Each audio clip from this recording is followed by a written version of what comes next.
A qualificação profissional é o conjunto de habilidades e requisitos exigidos para um cargo, ou saberes de um indivíduo para desempenhar suas funções, ligados ao sistema formal de educação, que abrange também os sistemas de qualificação específicos, disponibilizados pelas empresas. A competência é o complemento à qualificação, em que a passagem de um para o outro significa um deslocamento dos conhecimentos validados pelos diplomas em direção aos conhecimentos reais adquiridos pelo trabalhador.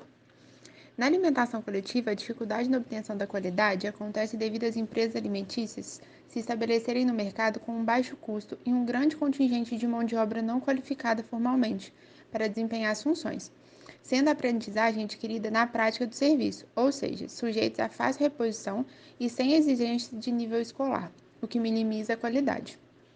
Porém, no momento atual na alimentação coletiva, os trabalhadores não devem apenas preparar as refeições, mas monitorar a segurança alimentar, sendo necessário habilitar-se a novas tecnologias e ao desenvolvimento cognitivo, para ser capacitado a desempenhar suas funções entre sujeitos de culturas e práticas alimentares diferentes. Dessa forma, esse estudo busca compreender e identificar as competências e qualificações que os trabalhadores da alimentação coletiva possuem e quais deverão ser aperfeiçoadas ou desenvolvidas. Para realizar essa pesquisa, foi utilizado um método de pesquisa qualitativa, que estuda aspectos subjetivos de fenômenos sociais e do comportamento humano, no caso, o comportamento dos trabalhadores de alimentação coletiva. Foi um trabalho realizado em 4 cozinhas industriais e administrado por empresas terceirizadas, e contou com a presença de 8 nutricionistas e 17 cozinheiros. Além disso, contou também com conteúdo e profissionais diversificados, a fim de promover diferentes perspectivas sobre a comida e o ato de comer. Algo notório também foi a hierarquia entre os nutricionistas e os cozinheiros. Por mais que trabalhassem juntos como uma equipe, a opinião dos nutricionistas era considerada superior, e eram eles quem julgavam a competência e aptidão dos cozinheiros. Outro aspecto levado em consideração foram as perguntas que estimulavam a reflexão e o desenvolvimento da pesquisa, como, por exemplo, o nome, o sexo, a data de nascimento, no que trabalhava antes, quais cursos profissionalizantes realizaram, os locais onde trabalharam e a carga horária e a faixa salarial. As entrevistas realizadas com os nutricionistas preservaram a mesma estrutura que foi utilizada assim com os cozinheiros. Já na categoria de qualificação e competências profissionais, foram questionadas algumas perguntas. Por exemplo, o que seria um bom cozinheiro? Se eles consideravam que ter um curso profissionalizante seria importante e por que era tão importante os estimular a realizar o mesmo. O projeto foi todo aprovado pela Comissão de Ética em Pesquisa do Hospital Universitário Pedro Ernesto, do Rio de Janeiro. Para a análise de todo o conteúdo foi usado o auxílio de um software e assim algumas categorias centrais do estudo foram definidas. Os temas assim foram classificados como principais e secundários, definindo assim o conteúdo a ser analisado.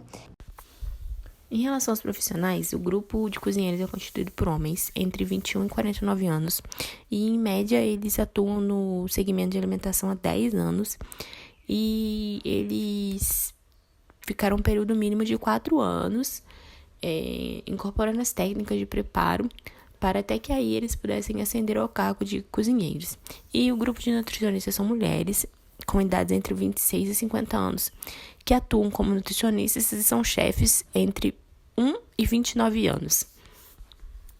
A jornada de trabalho foi de 44 horas semanais, de segunda a sexta ou de domingo a domingo, com uma folga semanal e uma renda que variou entre 390 a R$ 1.100, semelhante ao descrito no universo. E constatou-se que os salários eram significativamente maiores, em média 1/3 do que as empresas de concessão de refeições. Falando um pouco sobre a trajetória ocupacional, os trabalhadores entrevistados no estudo, antes de ingressarem como cozinheiros, eles trabalhavam em sua maioria como ajudantes de serviços gerais, realizando funções que não tinham relação com o ambiente de trabalho de uma cozinha. Por exemplo, trabalhavam como ajudante de pedreiro.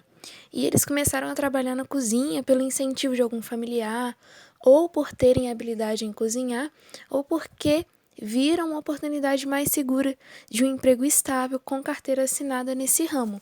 Até como um dos cozinheiros relatou, que pode faltar oportunidade de emprego em outras áreas, mas a cozinha é algo mais garantido, porque todos têm a necessidade de se alimentar todos os dias e ninguém vai deixar de comer.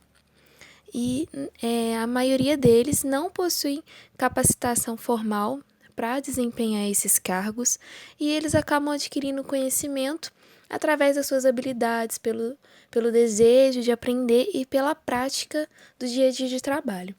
E as oportunidades de ascensão profissional, elas surgem na falta de um funcionário, ou seja, quando um funcionário sai, abre uma vaga para um outro entrar que demonstrou estar apto para realizar o serviço. Então, ele acaba entrando no lugar daquele que saiu. Falando também sobre a qualificação e as competências profissionais, a Classificação Brasileira de Ocupações, a CBO, ela recomenda que para o exercício da ocupação de um cozinheiro, o trabalhador ele precisa ter o ensino fundamental, seguido de cursos básicos de profissionalização, que variam de 200 a 400 horas, ou experiência equivalente. E somente um entrevistado possui formação em curso de cozinheiro, que foi oferecido pelo Serviço Nacional de Aprendizagem Comercial, que é o SENAC. E a maioria dos trabalhadores adquirem a qualificação no serviço, ou seja, eles aprendem realmente através da prática no trabalho. E apesar dos nutricionistas concordarem com a qualificação formal dos cozinheiros, elas não viabilizam que os mesmos o façam, porque isso implicaria em dispensá-los de algumas atividades de trabalho, o que poderia desestabilizar o serviço da cozinha.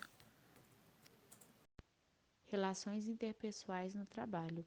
Compromisso, responsabilidade, habilidade para a tomada de decisões, gerenciamento e comunicação de qualidade fazem total diferença no trabalho de toda a equipe, garantindo melhores resultados no desempenho das funções de todos, desde os cozinheiros e nutricionistas até os ajudantes de serviços gerais. As relações interpessoais no trabalho variam entre os membros e suas posições também.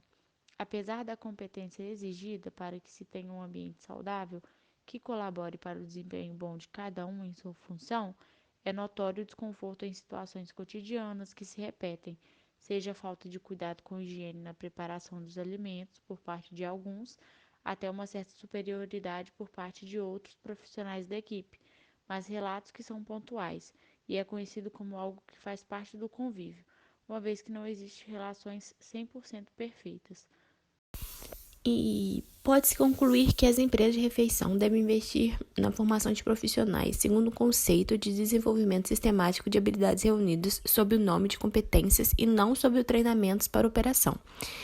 E também os investimentos em treinamento são pontuais, restringindo-se ao cumprimento da legislação de segurança alimentar. E tanto do ponto de vista dos nutricionistas quanto dos cozinheiros, a liderança é a principal competência necessária ao pleno desenvolvimento do trabalho destes nas unidades de alimentação. E cabe assinalar o desencontro entre a expectativa do nutricionista e a realidade do cozinheiro, e isso é particularmente importante para a formulação de propostas de competências indispensáveis aos trabalhadores a fim de agregar valor à competitividade de empresas. Conclui-se, portanto, que, apesar de toda a qualificação e competência buscada e exigida dos trabalhadores nesse meio de alimentação coletiva, é necessário rever o gerenciamento de pessoas, além de investir na formação profissional, não somente nos treinamentos operacionais, que por sua vez não têm como objetivo desenvolver o profissional. Tanto os cozinheiros quanto os nutricionistas concordam que a liderança é de suma importância para garantir o desenvolvimento nas unidades de alimentação e nutrição, mas que, além disso, é importante considerar o atendimento ao cliente, atenção e acompanhar as mudanças e novas tecnologias do mercado.